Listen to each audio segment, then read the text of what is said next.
Hey, everybody. Welcome to the show. I'm Liz Larson, and I'm here with my friend, Bill McKenna. Hey, Bill. Hello. Hey, great to have you with us this week. You know, we've been having a conversation that's really interesting, and we're going to share this with the audience today. And the topic is being too nice spiritual? And could it be that being too nice or trying to be too nice to live a kind and loving spiritual life, could it be harming your health, your physical health, your mental health, and ultimately your consciousness or your spiritual health? What do you think, Bill McKenna? Well, this is such an interesting topic, and it reminds me of one of the great lessons. And that is that unconditional love, absent discernment, equals destruction. And this lesson, I think, was something that really hasn't been addressed in many of the spiritual texts. There's all kinds of talk of you need to love without condition. You need to be of service. But the thing that people are not getting as far as information is that this discernment we have, if we're not listening, if we're not paying attention, then ultimately it will be destructive for all. It's not just us, it's them too. When we allow someone to, you know, step on us or to disrespect us in some way, it's actually not good for them. It's not of value to them. And this goes back to another basic principle, and that is that I treat others how I feel about myself. So if I'm allowing somebody to disrespect me, I am fostering their bad feeling about themselves. And they'll never put it together. They would never in a million years put together like, I treated blah blah bad and I don't feel good about me. I don't and I go back to my own, I'm as guilty as can be. We've talked about this and laughed about it before, and that was that me and my friends, we called ourselves, blop holes, and everybody treated us like it, and we felt like it, and we treated others like it, and it was kind of a harsh existence. It was a harsh existence, but it really stemmed from how we felt about ourselves, and that wasn't good. It wasn't good for them. It certainly wasn't good for us, although we would laugh about it, you know. But the way we lived was not good, not good. Well, it's so interesting. Like, as so many things, these conversations are spurred by people that we talk to every day, by people who come to see us and have sessions with us. And this one was really two people back to back who are just the most lovely, kind, wonderful humans who've created a lot in their lives or suffering with certain kinds of illnesses and life problems.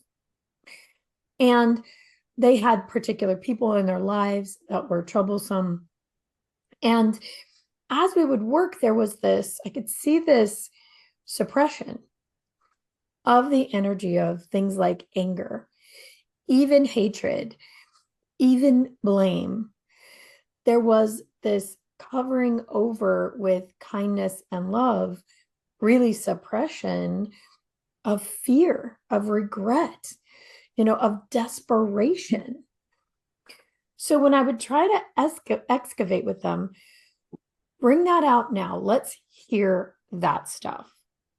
Let's let the gas, the lid off that nervous system for a minute to express these feelings that are obviously there, but are being tamped down for the sake of being spirituality, being kind, being loving, right? So I would say, tell me about this disgust you have for this situation. This person, well, they would say, well, what I really want is to send them love, right?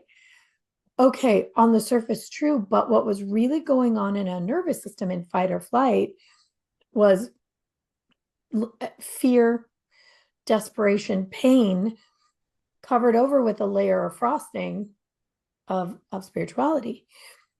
Well, I think what occurred to me is how this doesn't work and how we're lied to, I think, in a lot of spiritual practices. That if you have this surface feeling of love and send them kindness and send them blessings, that you don't have to deal with the real fight or flight that's going on underneath. This is so important. And, you know, it's actually not, again, kind of back to not directly addressed. So, you know, like, for example, in Christianity, we are to, you know, love another, you know, love your neighbor and, you know, unconditional, that sort of thing. But one of the number one thing, it was stated over 365 times. Over that, it says, do not fear, have no fear. And really, when what you're talking about is that fear, and that's not being addressed. And because that's not being addressed, because that's, you know, that's the underlying thing that is causing the anger, then they're not addressing that, and then it turns into something that ultimately, as we like to say in Cognomovement, is, you know, your body will express for you the emotion you can't process. I I maintain that the nicest people in the world have thyroid cancer. And I've seen this multiple times where either the thyroid got removed or they're on thyroid medication or whatever. And very specifically, these kind, so very, very kind individuals that are very into their spirituality, and they are fully living it, that they can't express the truth because every word they speak, they want to speak it with compassion. But that is suppressing their discernment. You know, this is so interesting, Bill, because I think you're 100% correct. These are truly loving, kind people, or they wouldn't have this aim, this goal to treat people with such compassion and love and kindness. I saw this in my own life with my parents. My dad especially was quite religious. My mom was too, but not so much as him. And some really nasty things were done to them through their church. Some really things that hit them at the core of who they were. And it wasn't just one or two times, it was over a lifetime. You know, and they're just people. People do terrible things to each other. But my dad was such a kind and loving and giving human that when these things were done to him, instead of being angry and fighting back and saying, this is not okay, this is not right, you know, instead of reporting it to the authorities of the church, he just said, well, they're just idiots. You know, there's nothing to do. He just could not outwardly express, you know, the anger and the sadness, and I think, and the, you know, the need to fight back for yourself. And so in his case, after the last time and the biggest injury, what happened is he started to retreat. Now, it wasn't just one thing that caused that. There were many things, and I've shared that before, but this was a big one. I maintain that had he been willing to fight like hell for himself and his standing, that he might not have been so ill. Here's the thing that we know. Even if you're not expressing it outwardly, even if you're showing an outward expression of kindness, the internal chemicals in your body are still happening. The stress is still creating cortisol. There's stress on your adrenals, which create that cortisol, the adrenaline. Your dopamine is reduced, your serotonin is reduced, your sleep is dysregulated. Your body still knows you're in a fight or flight situation. Your body is designed to fight like hell when there's a lion on your ass. But then there's this layer of consciousness over it that says, no, no, no, that's not the kind thing to do. That's not the Christian thing to do. That's not the spiritual thing to do. So what you've got is a pressure cooker, a neurological soup of what turns into disease. We know that stress is the number one cause of disease. Suppressed stress is like concentrated. It's like that balsamic vinegar glaze, like it's boiled down, it's concentrated, it's thick, and boy, does it pack a punch. Yeah, it really does. The stress, there's no like actual vial that you can get of stress. Yeah. It's not like you can go, we're gonna do some tests on stress. I'm going to need to go to the laboratory and get some stress, and a vial of it to test a person out. No, it is actually that resistance in us. And interestingly enough, as you say, it's the number one killer, heart disease and all these other things, stress. Yeah, it's true, right? The Lisa Rinken's book on people who have heart attacks, they have had a broken heart just before that. Mm-hmm. Something hit them at the level of their heart, physically, consciously, and spiritually. Yeah. It's a very real thing. And, very funny. I did not know that canker sores were like unexpressed anger. That's, I think, Louise Hay, You Can Heal Your Life, or You Can Heal Your Body. Louise Hay wrote a book with all kinds of, symptoms. It's just a little bit bigger than a pamphlet, that it's very small, but really powerful. But, I think I read in there, that canker sores, unexpressed anger. And I used to have canker sores so bad to the point that I'd have to take Vicodin. Like, that's how painful those things were.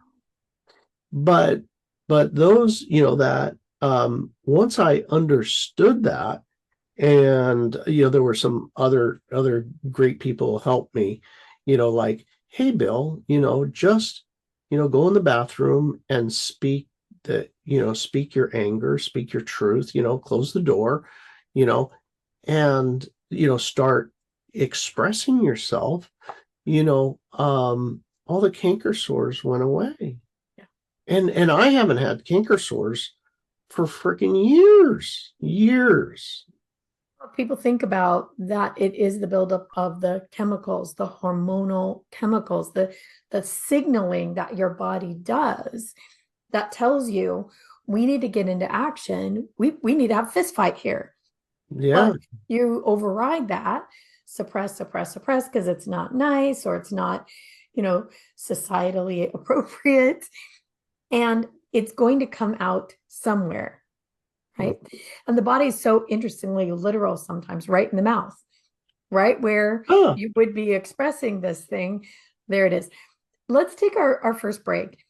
And when we get back, we'll break this down a little bit.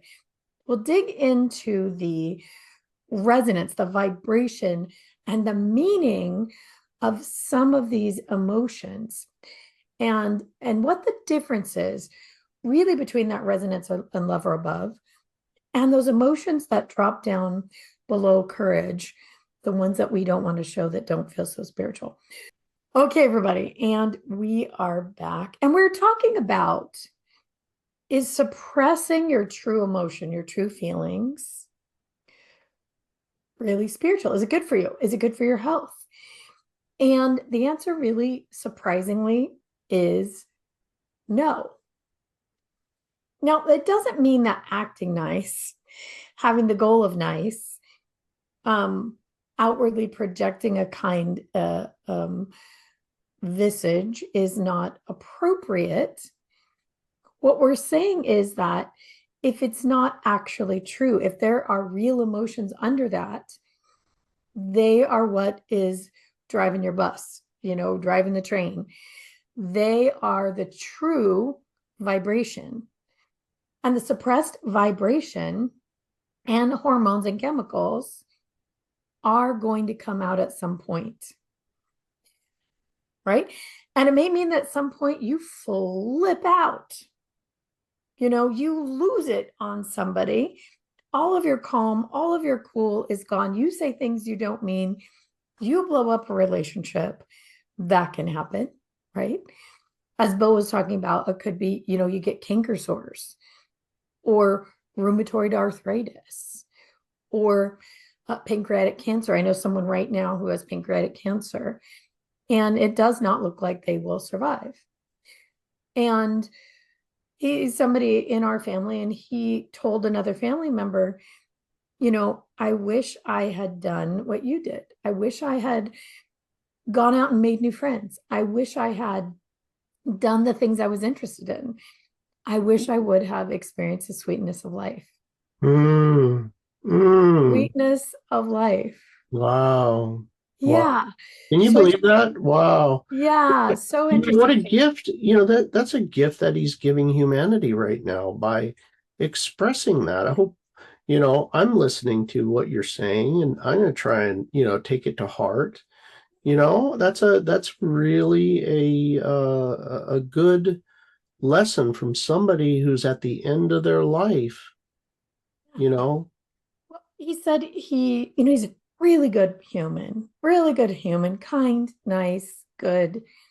Um, helps people when he can, but mostly keeps to himself, worked hard his whole life, you know, um, but didn't do the things like find a relationship, you know, Hmm. didn't make friends, didn't go out and really live life. He didn't have the sweetness of life. He didn't Ah, do those things. And that's the thing he regrets, hmm. you know. And they say that you never regret what you did, you regret what you didn't do Ah, at the end. So let's break this down. We have an event every year called Cogno-Conscious, in which we take the Hawkins scale. Dr. David Hawkins wrote a book called Power versus Force, which the premise is that there are emotional states that equal an energy, a vibration, that are power, that really put you in your power. And there are emotional states that are force.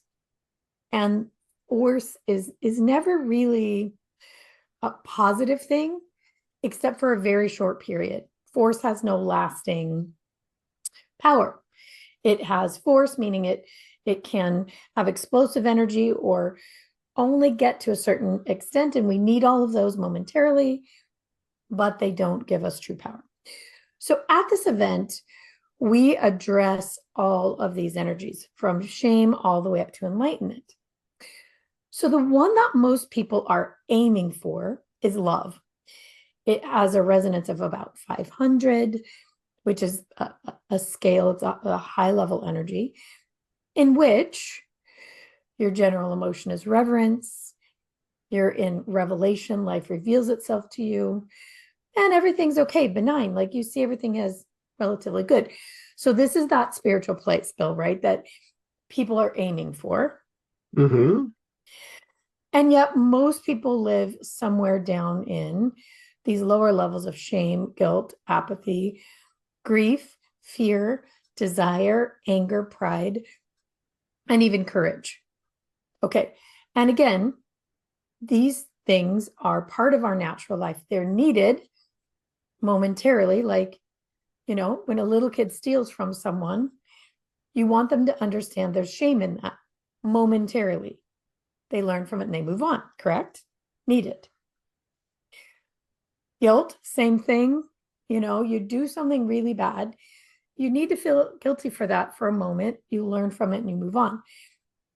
But many of us carry these for our whole lives. They build and they grow and they lead our lives. We often will lead with these emotions and they're damaging to us. So we, with Cognomovement, clear them out of the system, right? So that's the premise.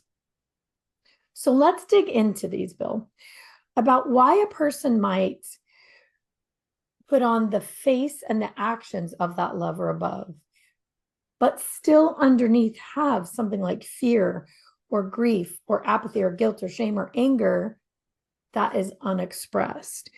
What do you feel like we've been taught by modern spirituality that makes us react in this way? In all the traditions around the globe, they all have that common golden thread, which is you need to love without strings attached.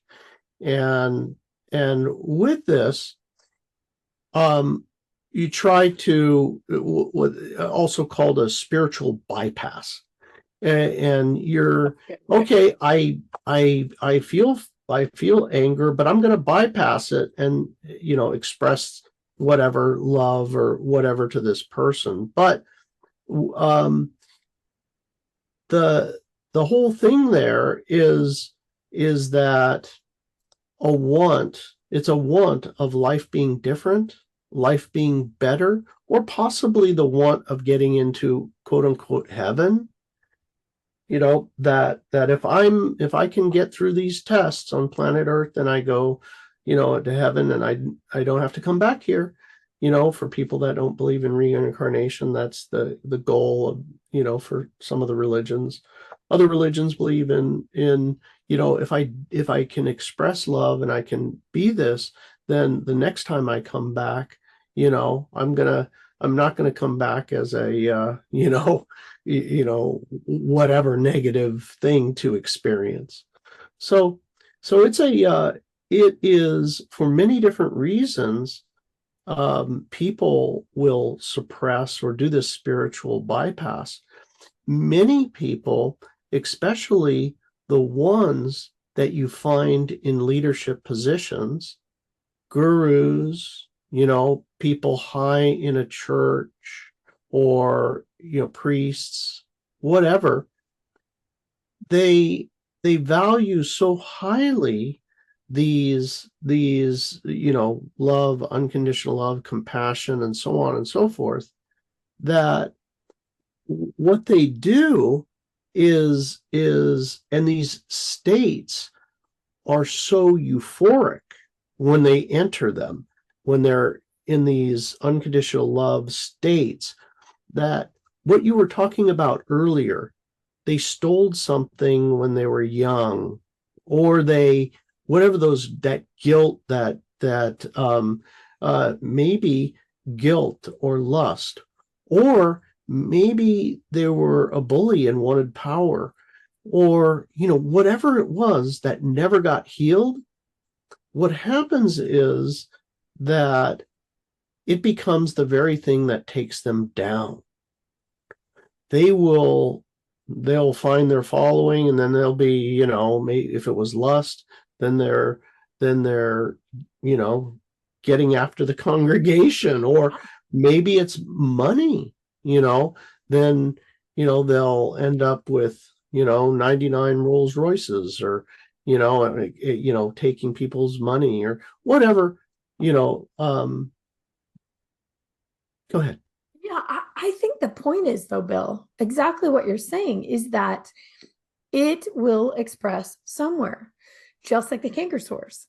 Yeah. you know, or it's, you get a guru following as a guru. And if your issue is lust, the thing you're suppressing, that's the thing that will plague the congregation, Yeah. or the course. It's exactly like you're saying, it will express.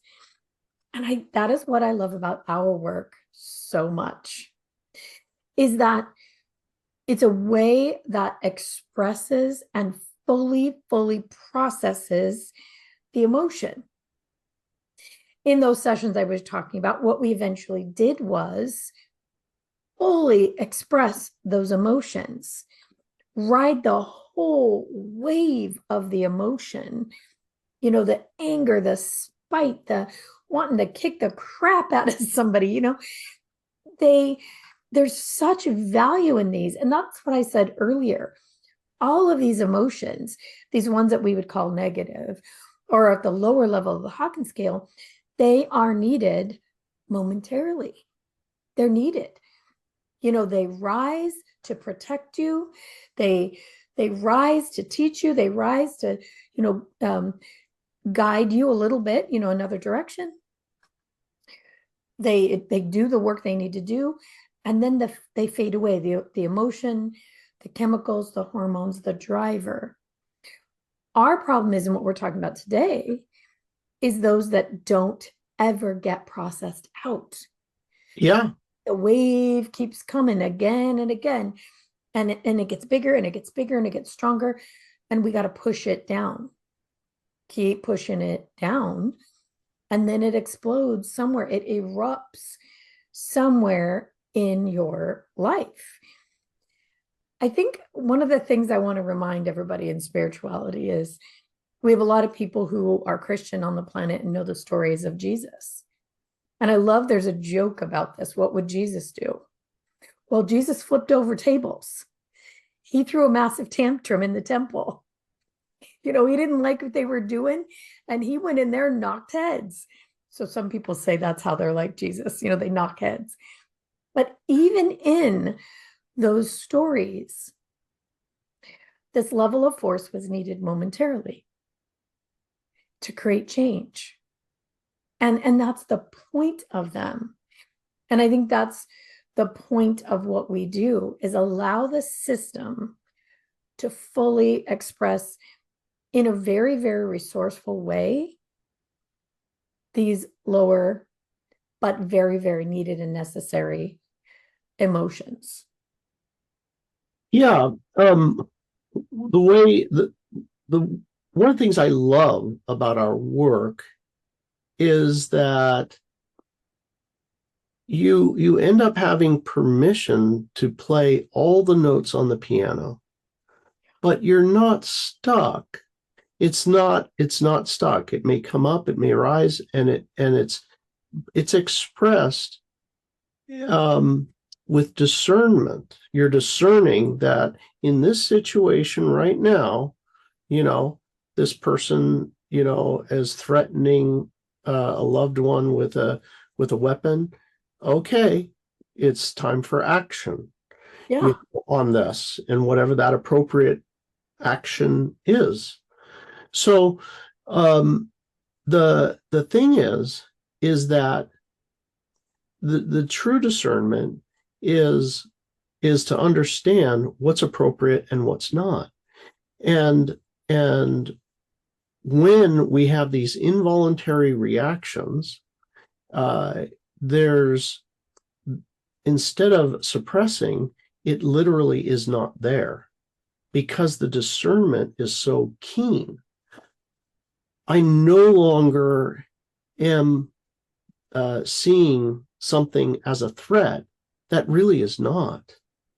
They, driving a car, we all drive cars, and someone may cut in front of me, and previously, maybe it would be one of those things where you're like, you know what, we're going to follow you in the parking lot, call 911, and we're going to have the police come over, and there's going to be an altercation here, but once you have discernment and you're no longer in reaction, it's like, oh, he's cutting in front, oh, the poor guy, he's not trying to hurt me. He just, he got a problem. He couldn't make the turn. Okay, let you guy in. Here you go. And you don't, and that would be, compassion and seeing another's point of view versus an inappropriate response. So, or, uh, just simply what you started with here is that whole suppression, you know. Uh, in I grew up Catholic, and we always used to joke about this. Everybody is in the church, right? You know, and you get out of church, everybody's there with down on their knees, hands folded, it's hot, the church gets out, and then in the parking lot, it's like F you. Yeah. It's like, they're trying to get out the parking lot after church, and it's like not exactly a very, the lessons, whatever we were supposed to learn in there, it didn't last long. It just didn't last long. Yeah. All right, let's take our next break. We'll hear from our good sponsors. And when we will get back, we'll dig in just a little deeper into these emotions that do get suppressed, how to understand them a little bit better, how to understand why you need to process them out and how a little bit. And what comes after that. Is that true spirituality after that? So we'll be right back. All right, and we're back. Bill McKenna and I are here together. We're talking about, is suppressing negative emotion really spirituality? And our answer really is no, it is not. That those true human emotions that we signed up to experience must be processed through the body, or they will create not just physical illness, but mental illness, even spiritual illness, like we were talking about with the gurus that end up doing such terrible things. They just build and grow. It's like a zit, and eventually it'll blow, it'll pop. So let's talk about these a little bit. So having something like grief, Bill, let's talk about grief. How many people have grief in their life that they never deal with? We talk about this at Cogno Conscious every year. The things that are grief that we don't even realize are grief. Things that we're just desperately disappointed about. Yeah. I never really thought about grief very much, other than I ain't got no time for that. Mm. I was always one who felt like I'm ripping the rear view mirror out my car. I am not going to look in the past. Just if, let's say, for example, a job's over, a relationship's over, whatever, just burn rubber, move forward and suppress that horrible feeling of grief. And I didn't really realize that, the one who pays is me. I thought, no, I'm getting over that. I'm just getting right by that. So how many people have seen this? Monkey bar relationships. Especially if you're in the stage where you're dating. The dating thing, and it's monkey bars. You just grab the next one, and then that one's about it. Grab the next one. But never grieving that one that you just left, and it's certainly I had lung problems, like I would say chronic infection, all my life, just always infected. And again, the books on your body will express for you the emotion you can't process, lungs, grief. Never thought about it though, and never thought about myself as somebody who had grief. I did. I just didn't express it. I never gave my body a chance to let it feel that because it just feels horrible. right?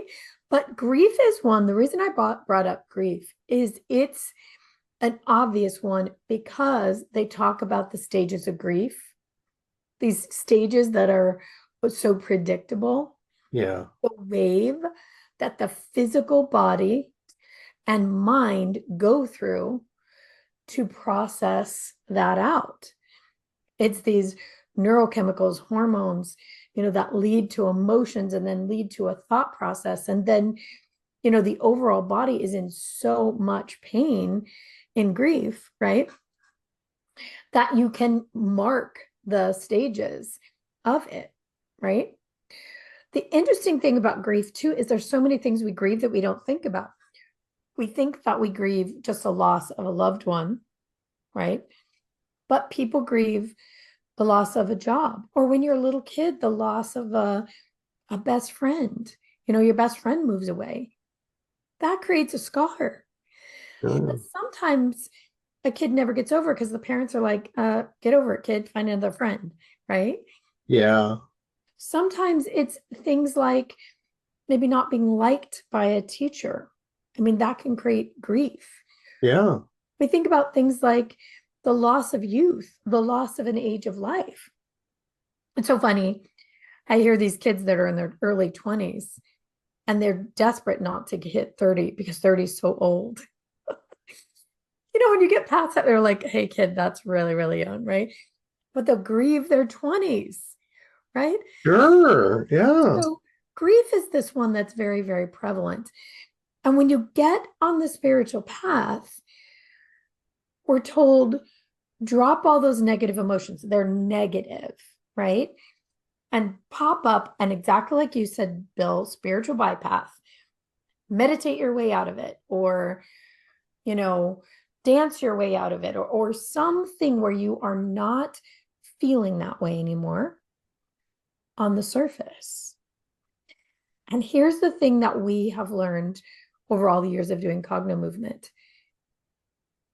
If it's not showing up on the surface and it's not cleared out underneath, it is going to be that zit that erupts. It is going to be the thing that disrupts your life eventually. So, what we know is that even grief, we can show the body, guide the body through all of those stages in a very short time, an hour and 20 minutes or so, right? Where the body experiences what it needs to experience. It utilizes the hormones. It sees itself. It sees the process. It knows that it is craving something that it didn't get. It Mm. gets to experience that. So the body gets to see and have the whole wave of time and space and all the physicality of it, and then actually move on Mm. because it's processed it out. There's been no suppression of it.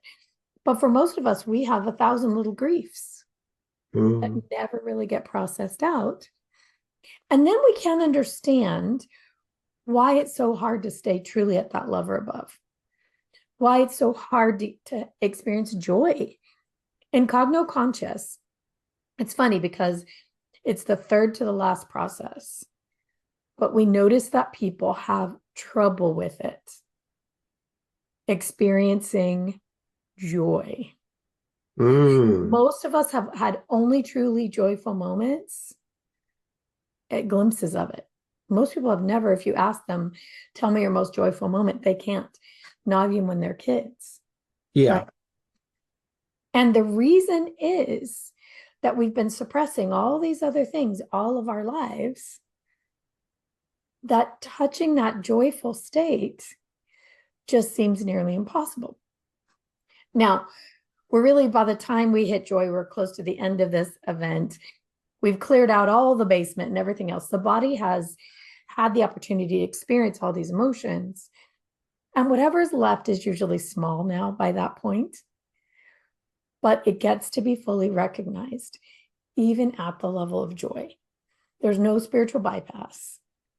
we address it, the body experiences it, and then that feeling of joy is fully experienced. It's miraculous to watch, right? It really is. Never gets old. Um, and the thing I think that makes it so powerful is imagine every suppressed anger, every suppressed shame of your lifetime, all of your suppressed fears, guilt, grief, resentments, all of them absent, just absent. You're not trying to like, oh, it didn't mean anything, or somebody like me ripping the rear view mirror off the car and throwing it out the window. You're actually authentically absent it. If you just ask yourself right now, what would life be like for me?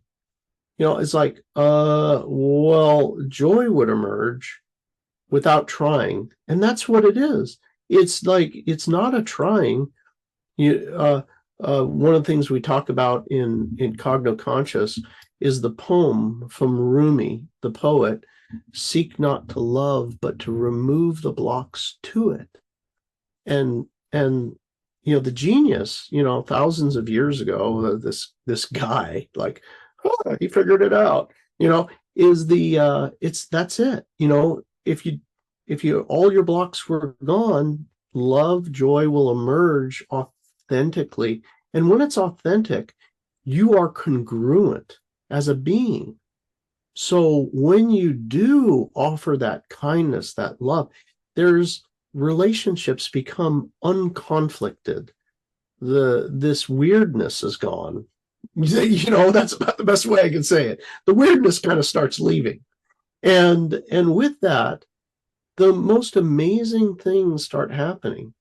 This is really the level of the saints, that they're living it. They're congruent. Yeah, I think it's really, really true. And I think you make a really great point that when all that other stuff has been truly processed out, and I mean truly processed out, we tell people, let her rip. Like you're not, kind of being angry. You let that emotion be there. All the ugly things you ever wanted to say in the privacy of your own head get processed out. Now, I know this might sound really scary to people, but it lasts for like 30 seconds. It's so much shorter than you think. Most people are afraid if they were to really let it out, it might, you might have a nuclear explosion, but you really don't. Because we're rewriting the code with the kind of movement, eye movement, and stimulation that we're creating, we're allowing the system to experience it, but in a brand new way. So when you get to these places, in the last 2 days of Cognoscious, where we're up there in acceptance and joy and bliss and, even enlightenment, you get to actually feel those in a new way for the first time because you're not burdened down by all those unexpressed emotions that were probably tainting and coloring that desire to be in love and reverence, that desire to see every being as benign and, just having an experience just like you. Then it becomes real. And it doesn't mean that you don't ever get mad again, or you don't ever get sad again, or people don't hurt your feelings or whatever. But what it means is you now have the skill to address that in a new way, to process it out, to really experience it, find out what it means for you and what you really want to do with it, and then be able to move forward in that love expression. So we just have 2 minutes left to go, Bill. We want to definitely invite everyone to this Cognoscious event. It is September 8th through 12th in San Diego, California.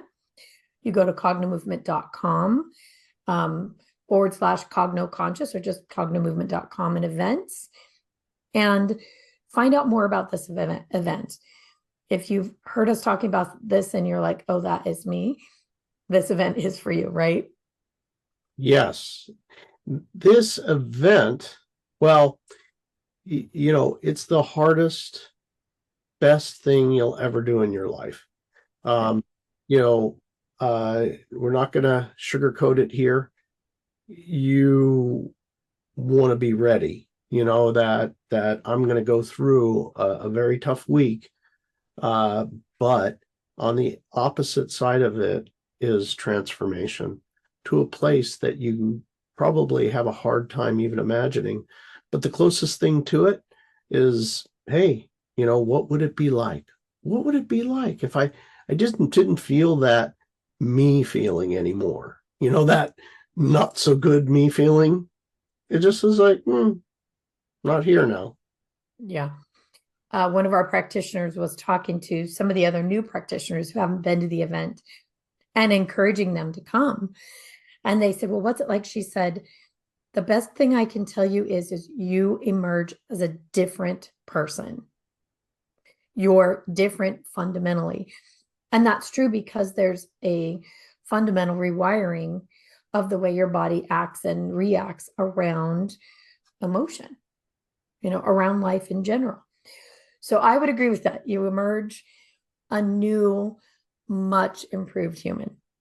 All right, Bill, we run out of time for this week. Thanks for having this conversation with us.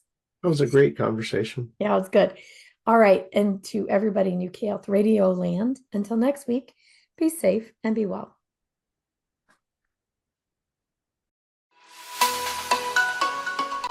Thanks for being here with us on the New Life Perspective radio show. For more information or to find out more about the work that Bill and I do, please visit us at cognomovement.com or email us at info@cognomovement.com. See you again soon.